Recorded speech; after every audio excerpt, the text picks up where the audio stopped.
Dear Diary, the 10:07 to Barrow had an interesting group of passengers for the day, the MA Screenwriting class of 2012. Once on board, I parked myself next to a bespectacled Daily Mail reading lady, not knowing where our course leader was taking us on our field trip, other than in or around either Lancaster, Carnforth, Arnside, Grange over Sands, or Ulverston, as dictated by our platform's electronic screen. Usually when I am on a First Transpennine Express train, the roll call has a southern agenda: Leyland, Chorley, Horwich Parkway and Lostock, but on this occasion we were definitely heading northward. The general consensus initially amongst quite a few of us students was that our destination was going to be the Las Vegas of the North, and home to my academic colleague Barbara, Blackpool. In fact, in all honesty, I'd go as far as to say that our actual destination was the polar opposite, and the cold winds meant the temperature was pretty polar too. Carnforth was the name, and not many people appeared to be the game. Not quite a ghost town, but pretty darn close. Having said that, for a train station, it just seemed to have something special about it. A refreshing change from the overuse of red found at many other stations was the understated green and yellow colour palette, with the splashes of red mainly reserved for handrails. All in all, taken collectively, with its place in film history as the location of brief encounter and the quirky exhibition and shops, Carnforth Station just has a bit of class about it, if you'll excuse the pun. It has even received the nod from Visit England as a place of interest. I was reminded once again of Visit England's approval upon entry to the visitor centre, which to my surprise has only been around since 2003. Looking left, I was greeted by one of those large standalone advertising banners plugging Carnforth and district tourism. The tagline of the advertisement, yep, you guessed it, was "Make it more than a brief encounter." Unfortunately, on this occasion, I couldn't live up to the slogan, as we were to meet back on the platform for 12:45 for our journey back to Preston. Immediately to the right of the advertising banner was a collection of old suitcases on a British Rail trolley.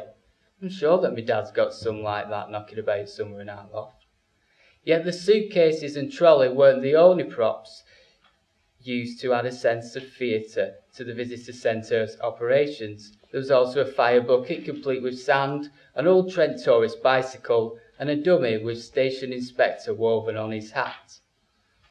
Nestled between the ladies and disabled toilets was what I had been expecting to find since disembarkation, a heritage plaque.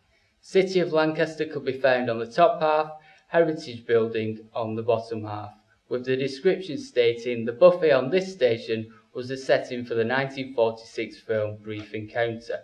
1946 is actually a year out, but no bother. Directly below was a plaque dedicated to Sir David Lean, the director of the said film, a 1996 tribute that tied in with the British Film Institute's centenary of cinema celebrations. The centrepiece on the opposite wall was a large Carnforth timeline stretching from 1797 to the future. To the bottom left of the Carnforth linear history, a certificate was found from TripAdvisor, which is one of my favourite websites, and I even have their iPhone app. With an international tourism management degree under my belt, and having worked for companies rated highly on TripAdvisor, it was a pleasant surprise to see that the Carnforth Station Heritage Centre had been awarded the website Certificate of Excellence for the year 2012.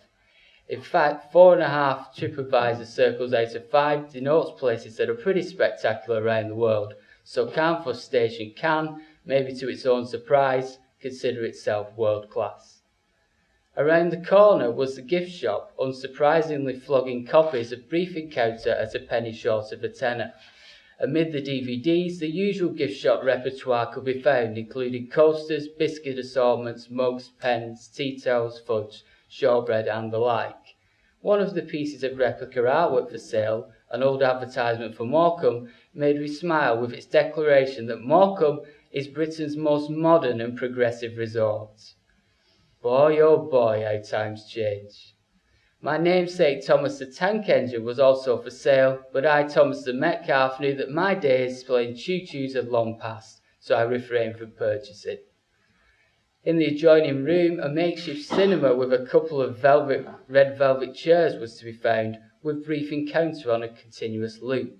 The fake auditorium's walls were packed with quotations from the film, alongside accounts of all the main players involved. The actors, the director, the writer, the composer, the butcher, the baker. Okay, you get the message.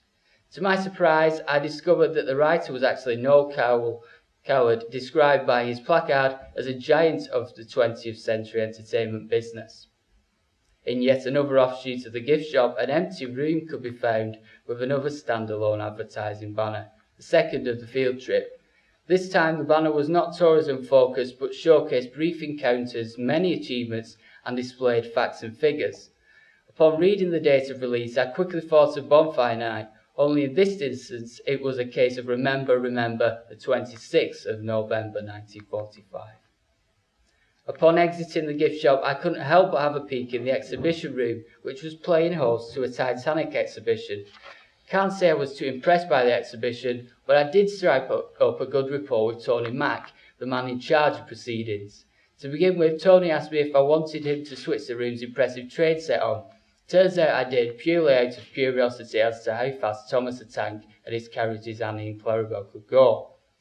With Thomas and his girls going like the clappers around the model railway, Tony returned from the big switch and handed me a gold sticker, usually reserved for kids, which made me an honorary engine driver for the day.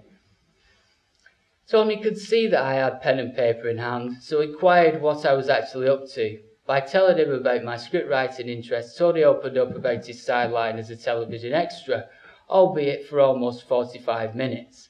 He had a credit list consisting of all the biggies: Corrie, Emmerdale, Brookside and Hollyoaks. Mr. Mack had even worked with Sacha Baron Cohen on the Ali G film.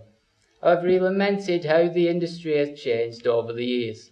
The young ones, they don't give a shit. We're inequitary. We didn't just go up to the actors, we knew our place. Tony later explained that a rule was introduced a couple of years back which banned extras from appearing in both Corrie and Emmerdale.